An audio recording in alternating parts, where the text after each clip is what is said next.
চলে zone bleach চলছে এই মুহূর্তে কিন্তু বাংলাদেশ টপ ওয়ানের কাছে তেমন গ্র্যান্ড পাওয়ার নেই এবং ওবায়দুল ভাই সেটাকে কাজে লেগে নকআউটটা তিনি হয়ে গিয়েছেন বাংলাদেশ টপ ওয়ান এগেইনস্টে নিলয় গেমিং এর একটা 1-1 can he do it Bangladesh top one শুধু কিল অন্তত করতে চাইবেন না একটাই কিল যেন স্মরণীয় হয়ে থাকে এখন কিন্তু সেটাই তিনি করতে চাইবেন। একদিকে বাংলাদেশ টপ ওয়ান একদম টিকে থাকা লড়াইয়ের মোমেন্ট থেকে পজিশন পয়েন্টটা সিকিউর করেছে উইদাউট এনি কিল পয়েন্ট, অন্যদিকে নিলয় গেমিং নিউর পরিমাণে কিল পয়েন্ট নিয়ে এবার রয়েছেন পর্যন্ত।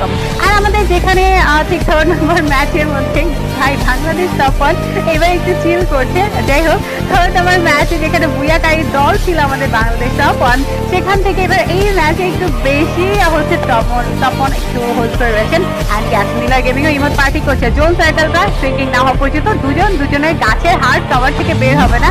আর এই মুভমেন্টটাই জাস্ট মরে একটা সিচুয়েশন, ফানি সিচুয়েশন হবে না গেমের মধ্যে, সেটা তো হতেই পারে না। অ্যান্ড বাংলাদেশ টপ ওয়ান আর নিলয় গেমিং এই ফানি সিচুয়েশনটা দেখা যাচ্ছে কন্টিনিউ করছে, দু সাইড থেকে ইমোট দিচ্ছে, দুজনেই দেখতে পাচ্ছে দুজন একজন অ্যাসোল্টার হিসেবে এবার দায়িত্বটা পালন থেকে এবার আমাদের ফাইটটা কতক্ষণে কন্টিনিউ হবে। জোন সার্কেলটা অলরেডি ফিনিশিং হওয়া স্টার্ট করে দিয়েছে। আর